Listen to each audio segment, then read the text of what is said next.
Welcome back everybody, Broadbent here. Today we're going to be covering the most important changes in the 0.61 update for the Forest. This update is mainly a bug fix, optimization, and I don't really know how to word it, but maybe just like a general overall improvement update. So without further ado, let's get straight into it. When you're inside larger structures such as a big foundation, the icon for placing ingredients to the blueprint has been improved. This next change applies to many things, but for example, if you have a platform that goes really high and then a rope attached to it, if you go ahead and damage that foundation, or that platform, sorry, the rope that is attached to it will not distort along with the platform. So this next change is very, I guess, impactful or damaging towards the chainsaw, but we'll talk about it in a minute. So it says here, the chainsaw fuel pickups no longer respawn. So my first thoughts was, okay, well, they're not going to respawn in caves, for example, right? Well, no.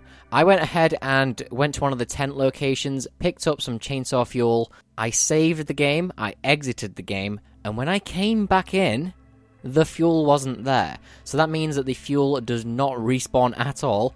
It says here, there's a little side note that they did miss one spot. So there's only one place in the world where you can get chainsaw fuel now. I'm not really sure what to say about this. I don't really want to, judge it too soon. I'd have to play with it for a while, but I think it's a good change, but I think it's just a little bit overkill. Let me know what you think in the comments below. So on the same note here, they have increased the chainsaw damage against enemies. So we've got 3 icons that have been updated to the newer design. The anchor icon for example, bridges and ropes has been updated, alongside the repair icon and the trap rearm icon. Looking pretty snazzy. This next one's kind of odd. So the custom foundations can now no longer go beyond 20, I guess, repairs or 20 hits needed with the repair tool. The change here says custom foundations repair cost is now limited to 20 hammer hits regardless of the damage sustained. This actually makes quite a lot of sense when you think about it. In the opening plane scene, they've updated the survival book texture to display the correct name. It now says Timmy. I would really like to know what it said before.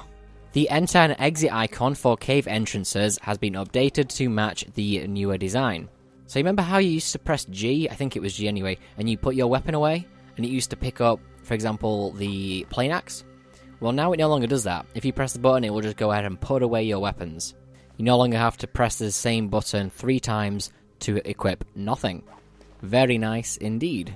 So health has had a bit of a tweak. It now has to, I guess, regenerate instead of being instantaneous.